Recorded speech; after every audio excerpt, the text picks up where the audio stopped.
नमस्कार मित्रांनो, तू ही रे माझा मितवा या मालिकेच्या आजच्या भागामध्ये आता राकेश हा शलाकाची बॉडी बॅगमध्ये भरून बाहेर घेऊन जाण्याची वाट बघतो, परंतु नम्रता आल्यामुळे त्याला जाता येत नसतं. तो म्हणतो की जाऊ दे, आता शलाका तुला थोडा वेळ वाट बघावी लागेल. थोड्या वेळाने आपण जे ठरवले ते करूया, परंतु आता मला आत्याचं ऐकावंच लागेल. काय ना, माझ्या भूतकाळासाठी मी माझं भविष्य तर खराब करू शकत नाही ना, त्यामुळे मला आता नम्रताबरोबर जायचे, ते जावंच लागणार आहे. थोडा वेळ अजून तुला वाट बघावी लागेल, असं शलाकाला तो बोलून दाखवतो.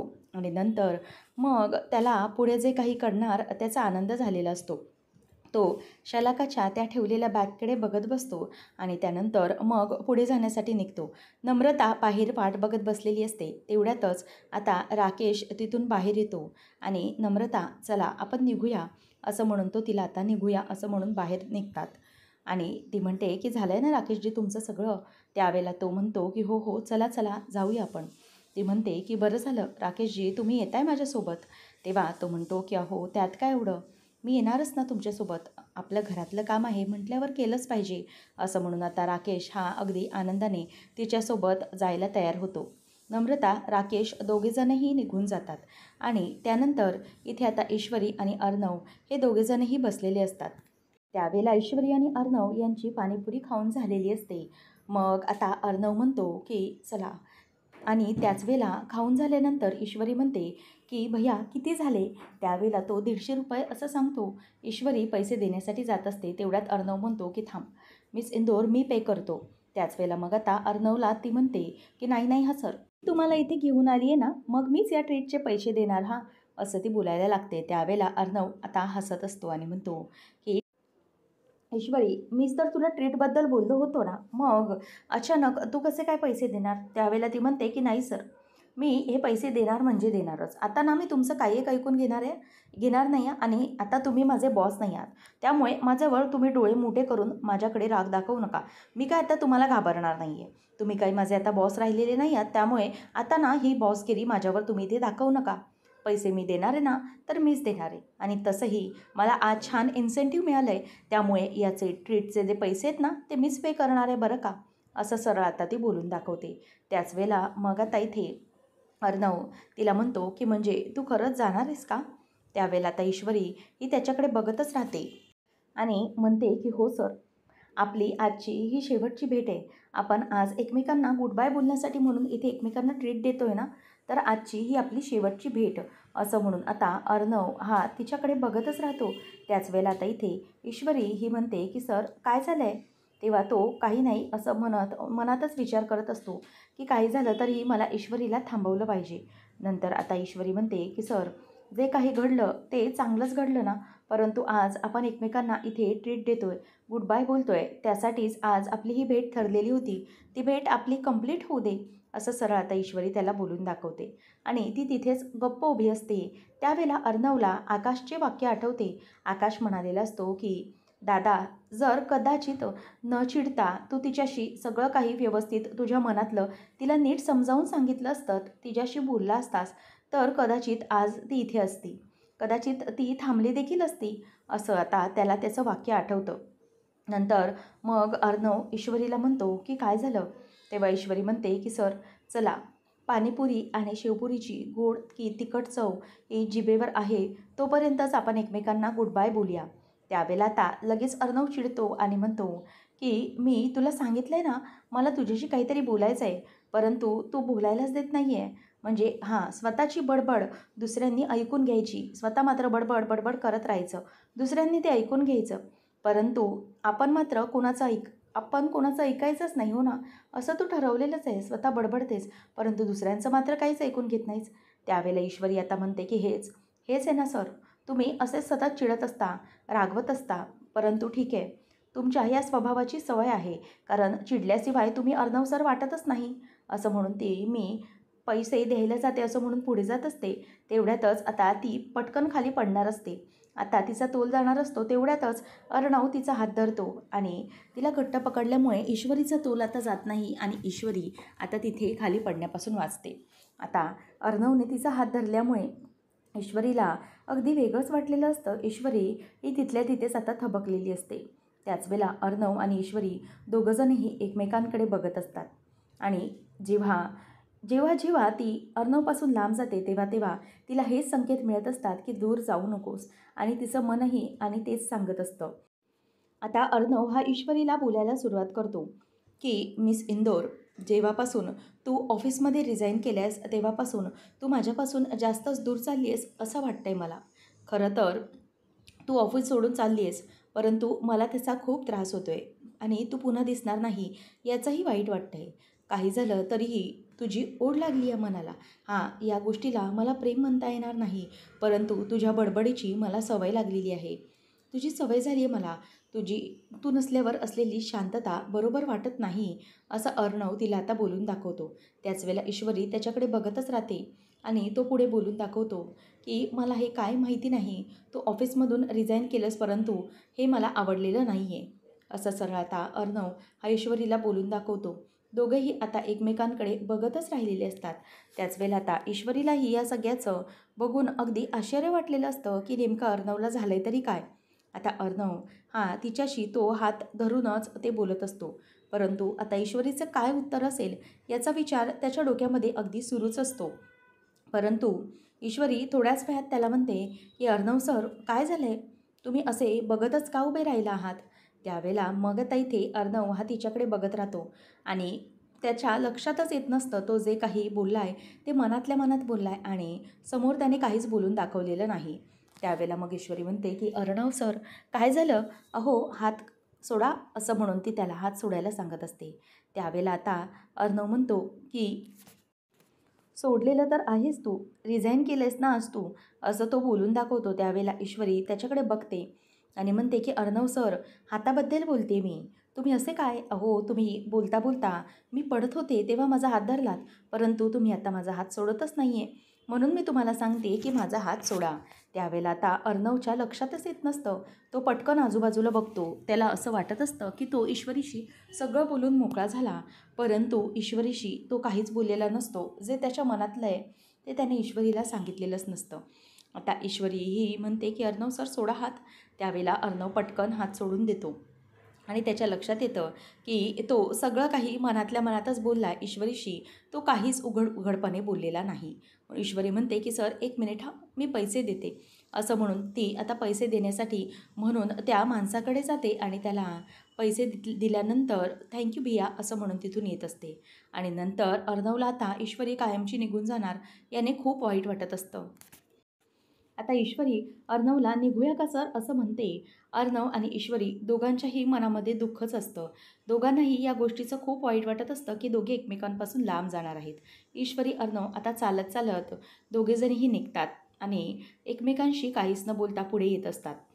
तर इथे राकेश आणि नम्रता दोघंजणही मोबाईलच्या दुकानातून आलेले असतात. नम्रता म्हणते की बरं झालं हा राकेशजी तुम्ही माझ्यासोबत आलात, नाहीतर मग मला मात्र काही जमलं नसतं. काही झालं तरीही त्यांनी माझ्याकडून खूप जास्त पैसे मागितले असते. तेव्हा आता तो म्हणतो की अहो, असं काय करताय तुम्ही नम्रताजी? घरातले आहोत आपण, तर एकमेकांना मदत ही केलीच पाहिजे ना. आणि तुम्ही काळजी करू नका, उद्या मोबाईल रिपेअर झाला ना, त्यानंतरही मोबाईल आणण्यासाठी हवं तर मीच जाईन, तुम्ही काळजी करू नका. तेव्हा मग ती हसते आणि म्हणते की नको नको राकेशजी, मोबाईल आणण्यासाठी मी जाईन, तुम्हाला अजून त्रास मी नाही देणार. त्यावेळेला नम्रता बघते तर अर्णवची गाडी आलेली असते आणि अर्णवच्या गाडीमध्ये ईश्वरी असते. आता नम्रताला ते बघून अगदी धक्काच बसतो. तेव्हा ती म्हणते की इशू आली आहे, आणि तेही चक्क आज अर्णव सरांच्या गाडीमधून, असं म्हणून ती आता तिकडे बघतच राहते आणि तिला आश्चर्य वाटत असतं. ईश्वरी आणि अर्णव हे गाडीमध्येच असतात. त्यावेळेला ती म्हणते पण आज चक्क अर्णव सर कसे सोडायला आले? तेव्हा तिला आकाशची वाक्य आठवतात. आकाश म्हणालेला असतो की अर्णव मगाशी मोबाईलमध्ये म्हणजेच लॅपटॉपमध्ये जे गौरीचे फोटो बघत होता ना, त्यामध्ये ईश्वरीचे पण फोटो होते आणि ते ईश्वरीचे फोटोही तो बघत बसला होता.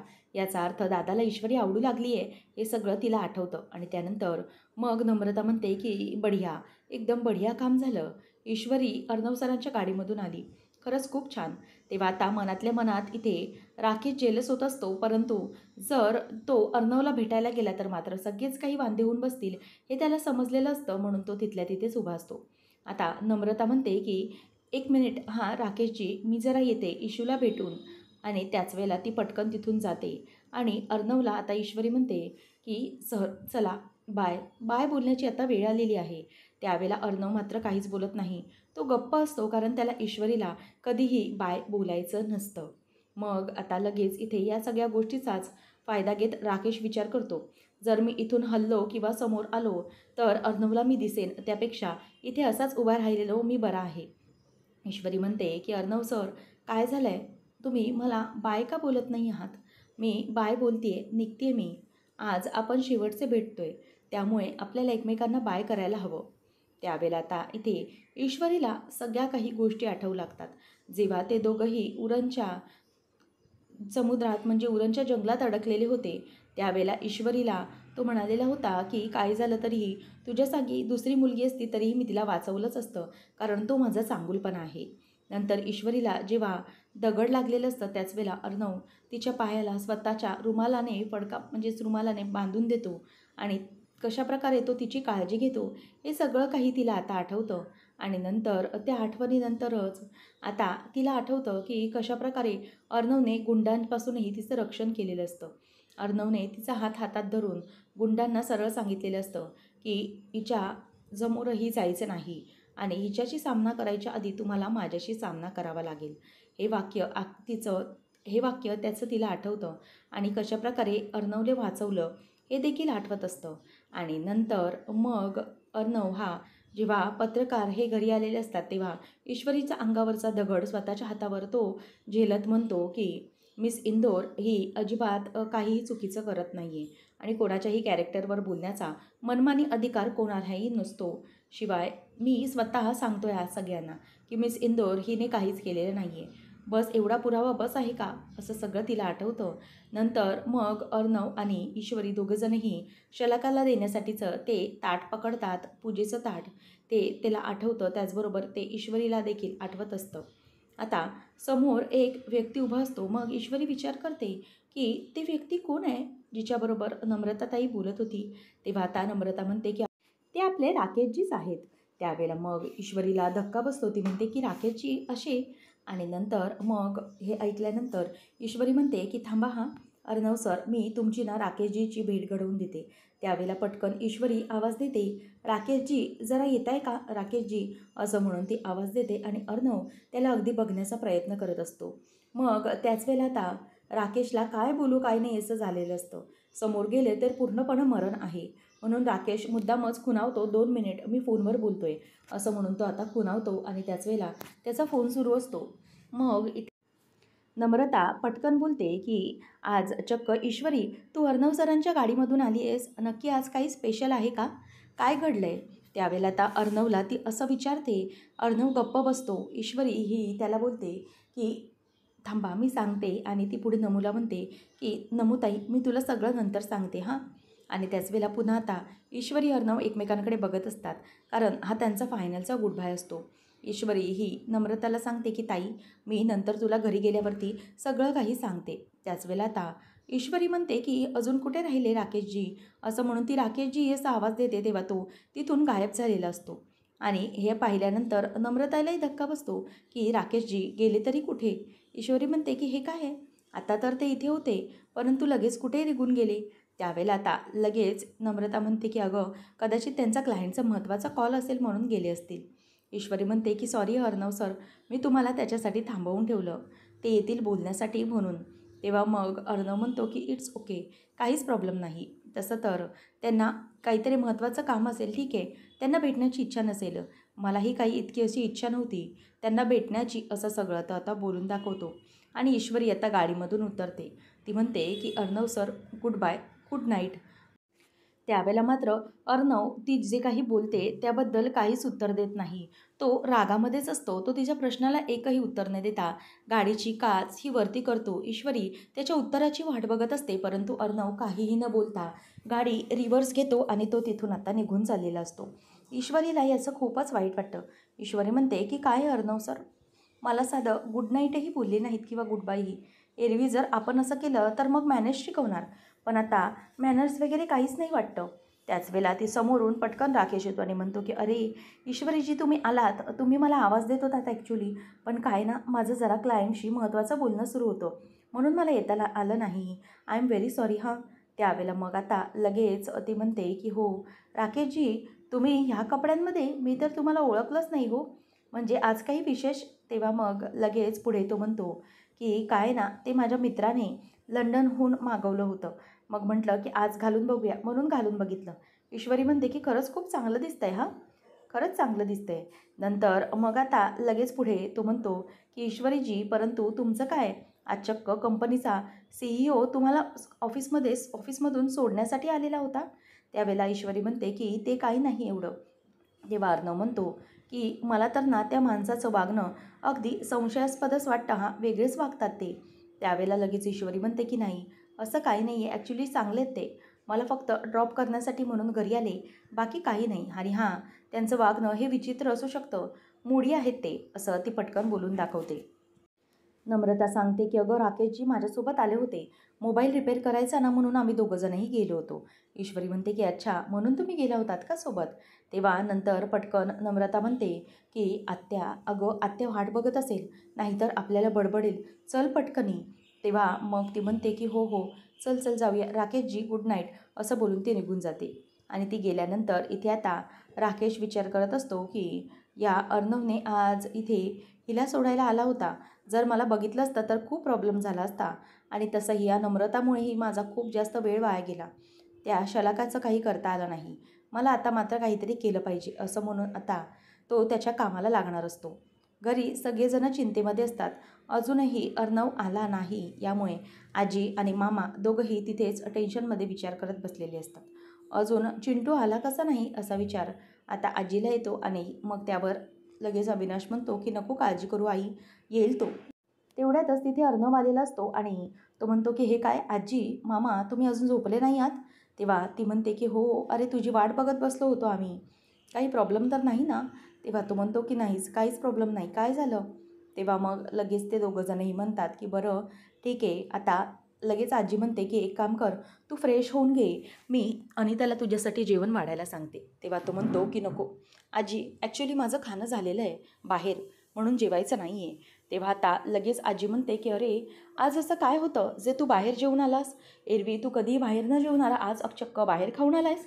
तेव्हा तो म्हणतो की असं हॉटेलमध्ये असं नाही, परंतु मी त्या ईश्वरीबरोबर पाणीपुरी आणि शेवपुरी खायला गेलो होतो. हे ऐकल्यावर आजीला आणि मामाला धक्काच बसतो. दोघेजण एकमेकांकडे अगदी बघायला लागतात. तेव्हा आता आजी म्हणते की काय चिंटू, तू आज चक्क पाणीपुरी वगैरे खायला गेलास, तेही गाडीवरची? मग तो म्हणतो की हो, असं स्पेशल असं काही नाही आहे. काय ना, आज मिस इंदोरने रिझाईन दिलं होतं आणि ते रिझाईन दिल्यानंतर मला ती रस्त्यात भेटली. त्यावेळेला मग ती मला पटकन बोलता बोलता बोलली की सर, आज मी तुम्हाला ट्रीट देते, म्हणून मग मी तिच्याबरोबर गाडीवर खायला गेलो होतो. तेव्हा लगेच आजी बोलते की अच्छा, म्हणजे तुम्ही गाडीवर खायला गेलात तर सगळं काही व्यवस्थित झालं ना तुमच्यामध्ये? म्हणजे तिने रिझाईन मागे घेतलं ना, आणि तूही तिला कामावर परत जॉईन कर असं म्हणालास ना? त्यावेळेला लगेच आता आजीला तो म्हणतो की एक एक मिनिट आजी, हे काय आहे सगळं? तिला मी कशाला बोलू की परत जॉईन हो म्हणून? नोकरी सोडण्याचा निर्णय हा तिचा होता, मग तिला मी जॉईन करा असं परत कशासाठी म्हणून म्हणू? असं तो पटकन आता नॉर्मली बोलून दाखवतो. तेव्हा लगेच आता मामाही हे अगदी निरखून बघतच राहतो, कारण त्याला मनातून माहीत असतं की याचा अर्णवला आतल्या आत त्रास होतच आहे. आता अर्णव म्हणतो की तिला तिचं इन्सेंटिव्ह मिळालं, तिने विचार केला आणि तिचं ते लॉकेट परत घेऊन तिने तो जॉब सोडला. हा तिचा डिसिजन होता. त्यामध्ये मी तिला कसं काय बोलू शकतो आणि तिला कसं थांबवू शकतो? या निर्णयामध्ये तिचं मला स्वागतच केलं पाहिजे ना, कसं तिला अडवू मी? असं आता लगेच मामाला तो बोलतो. तेव्हा मग आजी म्हणते पण तीही काही बोललीच नाही का? तेव्हा लगेच अर्णव सांगतो की हो, ती तरी कशासाठी काय बोलेल? तिचा निर्णय होता, तिने तो डिसाईड केला आणि तिने दिलं रिझाईन. ठीक आहे ना, मग मी कशाला तिला थांबवू? असं आता लगेच मामासमोर आणि आजीसमोर अर्णव ते बोलून दाखवतो. त्याच वेळेला आता आजीला खूप वाईट वाटतं की ईश्वरी पुन्हा ऑफिसमध्ये येणार नाही, त्यांच्यामध्ये समेट झाला नाही, हे पाहून तिला वाईट वाटतं. तेव्हा आता आजीला धक्का बसलेला पाहून तो म्हणतो की मला कशाला काय फरक पडेल? का फरक पडेल मला? माझ्या कंपनीमध्ये 800 एम्प्लॉई आहेत. जर ईश्वरी देसाई केली तर बाकीचेही एम्प्लॉईज आहेतच की. जे काम करू शकतात मग मी ईश्वरी देसाईला का म्हणून थांबवू? अर्णव पुढे बोलतो की तसं तर मला काहीच प्रॉब्लेम नव्हता ईश्वरीला कामावर ठेवून घ्यायला. कसं आहे ना, मीच का म्हणू की पुन्हा ऑफिस जॉईन कर म्हणून. तिने म्हणायला नको का तसं? तिला तसं वाटायला नको का की मला ऑफिसमध्ये परत जॉईन करायचं आहे, मी परत जॉईन करते असं तिने स्वतःहून म्हणायला नको का? आणि जर ती म्हणाली असती तर मी तिला परत ऑफिसमध्ये ठेवून घेतलं नसतं का? खरं तर मिस इंदोर इतकी जगभराची बडबड बडबड करत असते, परंतु तिला 1-2 वाक्य बोलता आली नाहीत का? की लेट मी जॉइन बॅक. जर ती असं मला म्हणाली असती तर मी तिला नसतं का ठेवून घेतलं कामावर परत? परंतु ती तसं म्हणालीच नाही आहे. मी तिला स्वतःहून कसं म्हणणार की तू पुन्हा ऑफिस जॉईन कर म्हणून?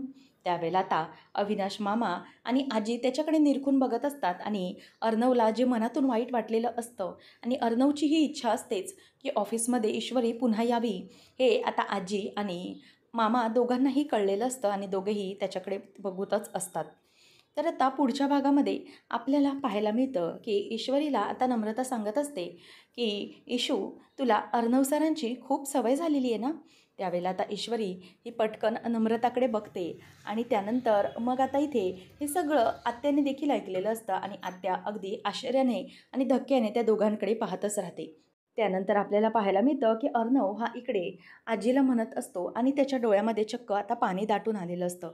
तो म्हणतो की आता मिस इंदोर आणि माझा काहीही संबंध राहिलेला नाही आहे. आता आमच्यामध्ये कोणत्याही प्रकारचं रिलेशन नाही आहे आणि म्हणूनच मी तिला आता ऑफिसमध्ये जॉईन हो असं बोलणार नाही. आता आमच्यात कुठलंच नातं नाही आहे असं सरळ तो बोलून दाखवतो. त्याच वेळेला त्याच्या डोळ्यात खूप पाणी आलेलं असतं आणि त्याचं मन आतून खूप तुटलेलं असतं.